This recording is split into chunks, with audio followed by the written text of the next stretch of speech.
Bonjour et bienvenue pour une nouvelle vidéo.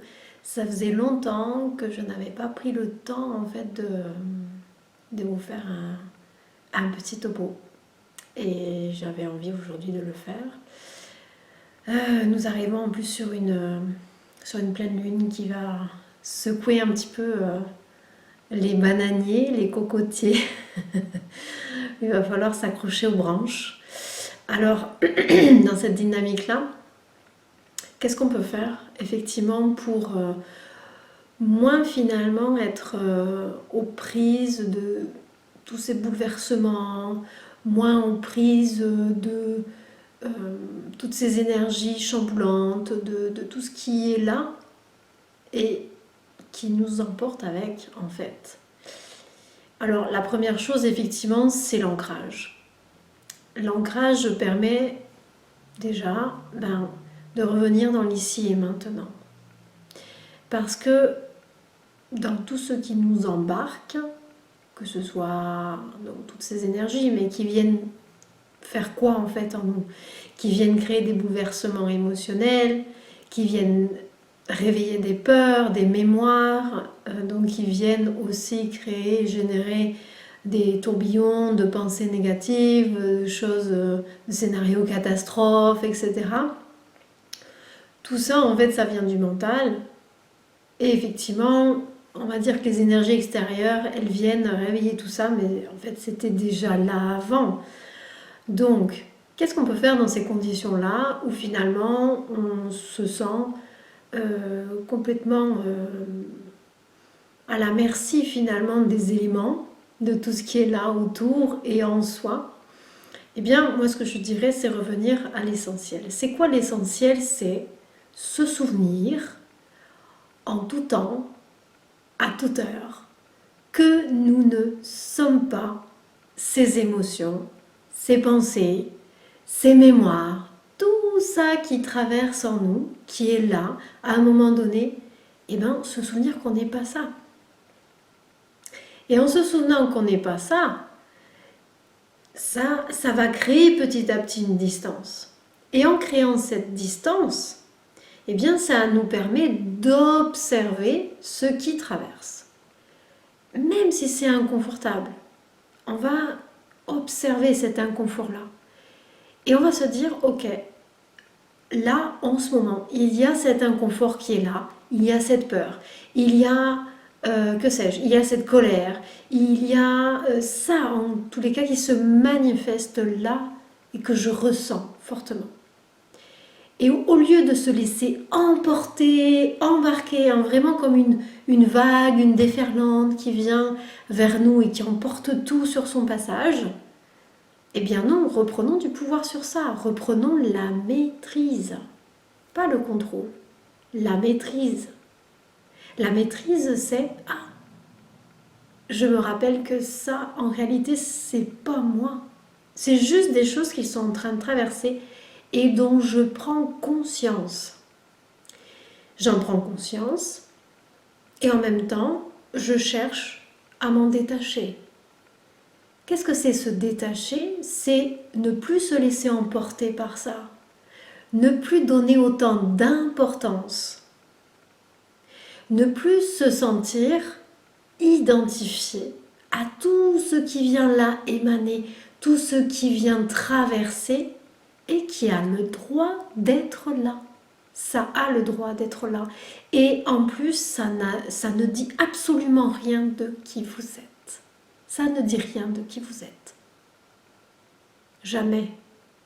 Puisque en réalité, dans ma façon de voir les choses, et qui est partagée par, je crois, de nombreuses personnes, de nombreux êtres, nous ne sommes que cette partie éternelle. Pourquoi serions-nous cette partie qui est, on va dire, transitoire? Pourquoi s'attacher à ça? Puisque c'est quelque chose qui est justement là pour un temps déterminé, qui va à un moment donné s'évanouir, qui à un moment donné ne va plus pouvoir nous définir. Comment peut-on se définir par ce corps? Si ce corps est en perpétuel changement, évolution,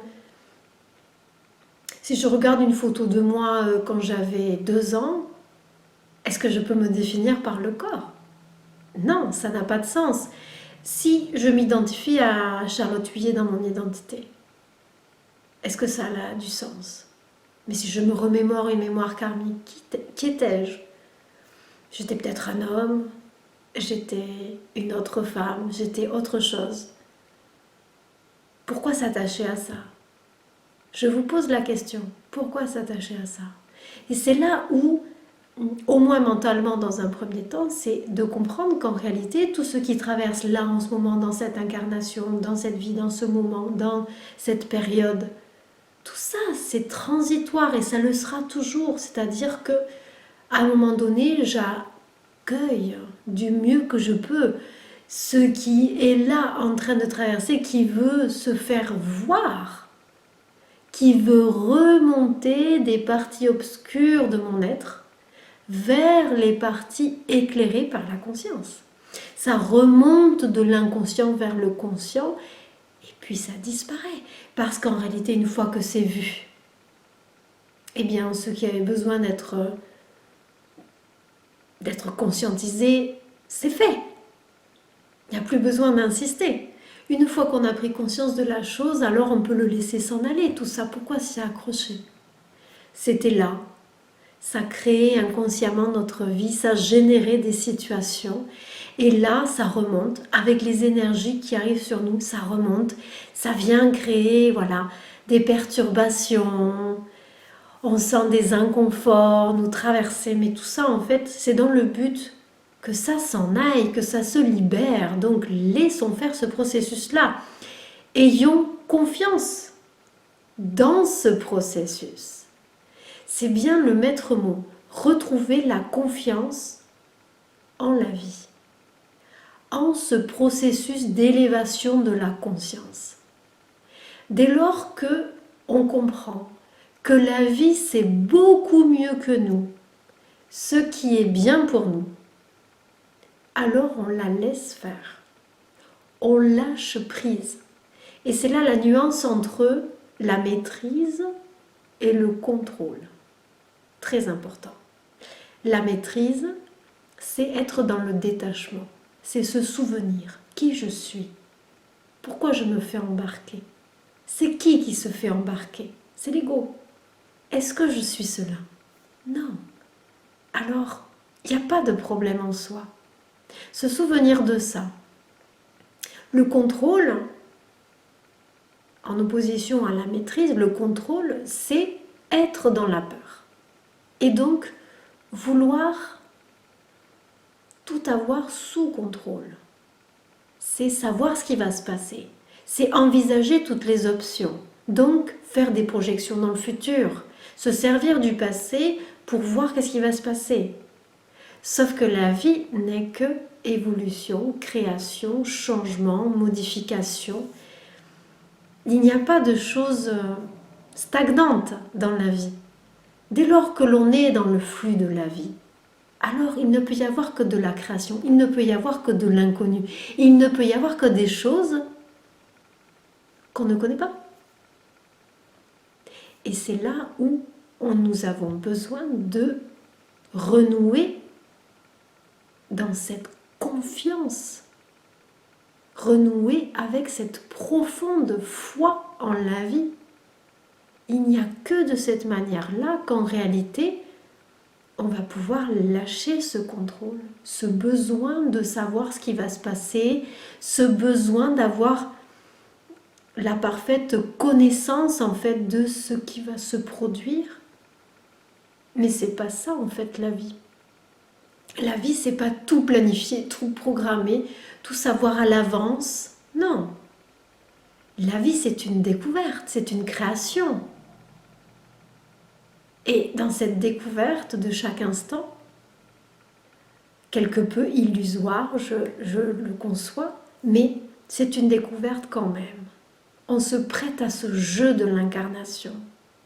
Et en se prêtant à ce jeu de l'incarnation, on fait confiance à la vie, qu'elle va nous présenter exactement les circonstances dont nous avons besoin aujourd'hui pour évoluer. Et j'aimerais revenir sur la notion aussi de bien et de mal.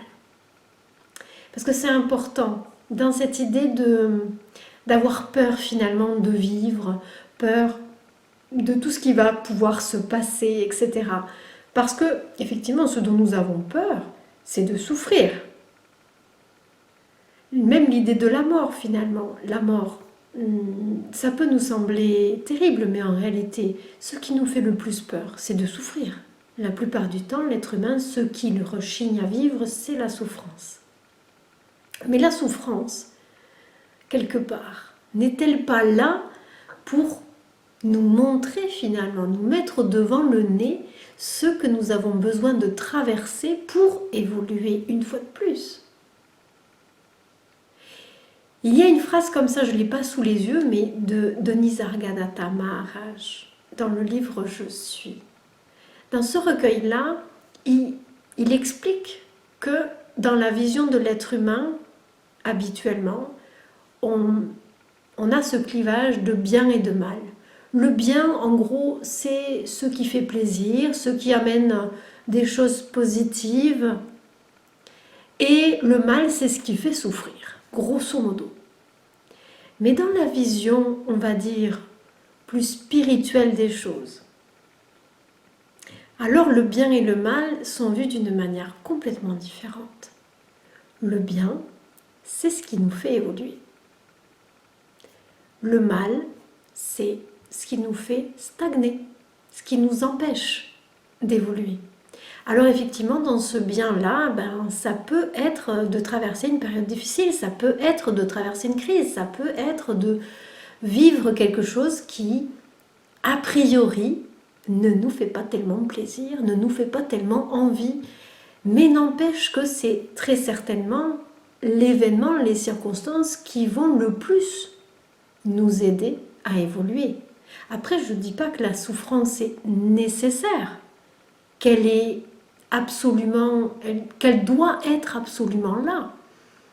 Mais malheureusement, l'être humain a souvent besoin en fait de vivre ces périodes de souffrance pour arriver à lâcher ce qui est là et qui le conditionne, ce qui l'enferme dans un personnage qu'il croit être.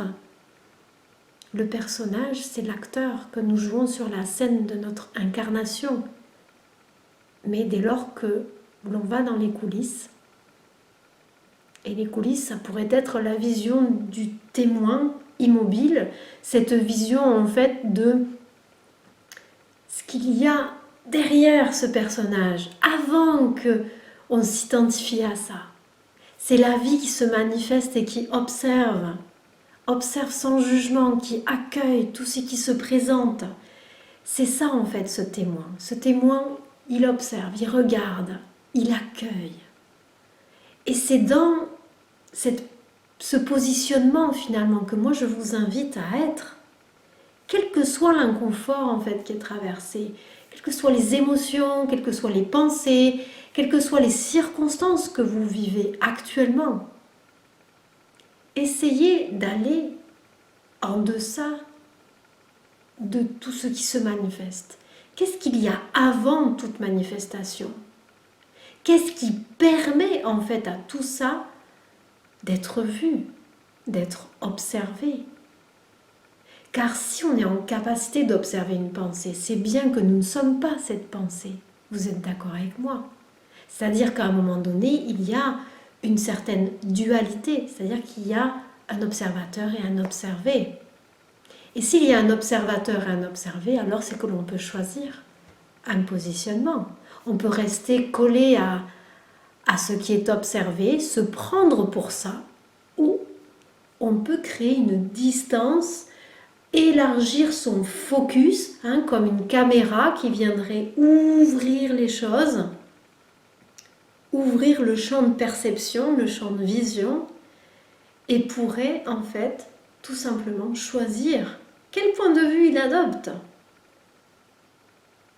Pourquoi pas? Pourquoi pas? Et si on est en capacité de faire cela, alors c'est que nous ne sommes pas ce personnage. Encore une preuve finalement que nous nous trompons en restant identifiés à ça.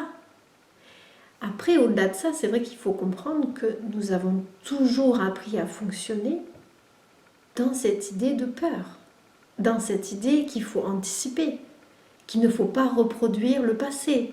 Donc il y a comme des mises en garde, hein. L'ego nous met en garde, nous tente de nous préserver en fait de ce futur incertain qui nous met dans l'angoisse en fait de qu'est-ce qui va se passer, qu'est-ce que je vais devoir vivre, etc.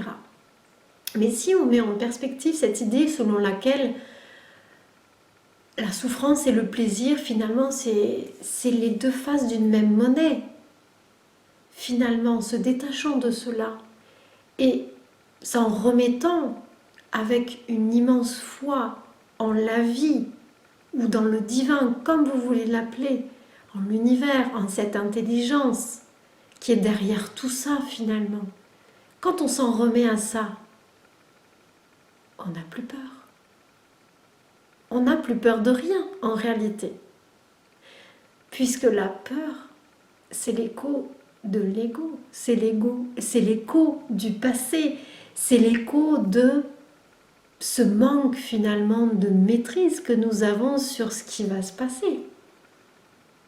Mais considérant que la vie qui se manifeste en nous, c'est le même principe du vivant qui s'exprime dans toute chose, qu'il n'y a qu'un seul principe du vivant. Il n'y en a pas un pour chacun. C'est un même principe qui vient s'exprimer sous diverses formes, diverses manières, en chacun de nous.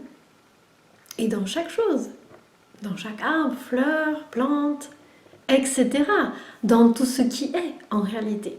Tout est le même principe qui vient s'exprimer sous des formes diverses. Tout ça, à la base, est une seule et même chose. Et si tout est une seule et même chose, alors, de quoi avons-nous peur? Si nous sommes fondamentalement cela, alors, que peut-il nous arriver? Je vous pose la question. Que peut-il nous arriver? En réalité, sachez que ce que nous sommes, on va dire, cette part éternelle qui s'est réincarnée, qui est, on va dire, ce principe du vivant, qui vient vivre sous diverses formes, noms, etc. Il ne peut rien lui arriver en réalité. Il ne peut rien lui arriver. On ne peut pas brûler ça, noyer ça, faire mourir, assassiner. Ce qui est assassiné, ce qui meurt, ce qui souffre, c'est l'ego. C'est ce que nous croyons être. C'est dans cette identification en réalité. C'est la croyance que ce que nous percevons, c'est nous. Mais en réalité, nous percevons une des multiples expressions de ce vivant à l'œuvre. Voilà. En tous les cas, la perception, j'avais envie de vous transmettre. Et véritablement, c'est cet élan de confiance en la vie. C'est se dire, ok, maintenant je lâche prise, je laisse être ce qui doit être. Je laisse faire ce qui doit se faire. Au travers de ce corps, au travers des autres corps. Et en même temps, je suis à l'écoute de ce qui est juste à un moment donné. Parce que ce principe du vivant, il est toujours dans la justesse. Toujours. Et en étant de plus en plus à l'écoute, en étant de plus en plus perméable à ça, c'est-à-dire moins dans le contrôle, plus dans cette partie intuitive qui accueille ce qui est juste, eh bien, plus on est là-dedans et plus on ressent ce principe du vivant s'exprimer au travers de ce corps que on n'identifie même plus à un moment donné comme soi-même, mais juste comme une fenêtre de conscience qui vient s'ouvrir sur le monde. Voilà. Cette petite intervention aussi, elle vient vous transmettre un petit peu là où j'en suis personnellement au travers du chemin. Ne l'appelez pas chemin, dirait Nisargadatta Maharaj, c'est vrai, il n'y a pas en fait la place d'un chemin. Mais ce que nous ressentons, c'est l'idée d'un cheminement dans l'idée où il y a une évolution, hein. Il y a ce temps et cet espace. Mais au-delà du temps et de l'espace, effectivement, il n'y a pas de chemin, il n'y a pas de cheminement. Puisque ce que nous sommes, nous l'avons toujours été. Ça n'a jamais changé. Et donc dans l'idée de vous transmettre tout ça, un petit peu des idées comme ça, un petit peu en vrac, un petit peu en résumé, on va dire ça comme ça, c'est peut-être pour éveiller en vous l'envie de rejoindre le programme d'accompagnement que j'ai créé, qui vise justement à aider à être dans une autre position face à la vie. Pour aider justement à acquérir ce discernement face à ce que l'on vit ou que l'on croit être dans cette vie et changer notre perspective véritablement. Il n'y a que en changeant cette perspective que véritablement la véritable, on va dire, guérison et libération peut s'opérer, si tant est que l'on considère que l'on est prisonnier. C'est encore une question de point de vue parce que le seul qui est prisonnier, c'est le mental, prisonnier de lui-même en réalité. Et que dès lors que nous comprenons cela et que nous cessons peu à peu de nous identifier à ce mental, alors de grands changements sont à l'œuvre. Voilà, donc si toutes ces idées-là vous appellent, si vous ressentez qu'il est urgent pour vous peut-être de passer à autre chose, eh bien,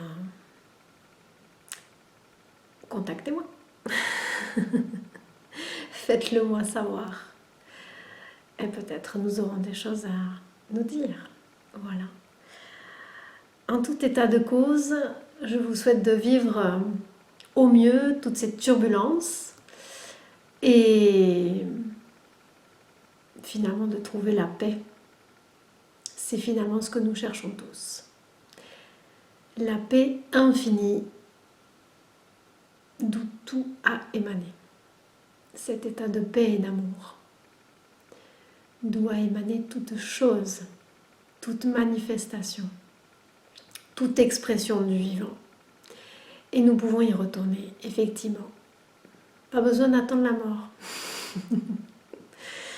Mais par contre, oui, besoin de se détacher, besoin de laisser s'en aller tout ce qui est erroné. Ça, c'est sûr. Sur ces belles paroles, je vous invite à trouver cette paix en vous, pas au dehors. Vous ne la trouverez pas. Ce n'est qu'à l'intérieur que l'on peut trouver ça. Je vous dis à très bientôt et peut-être à certains aventuriers, aventurières, peut-être à bientôt dans ce programme. Dans cette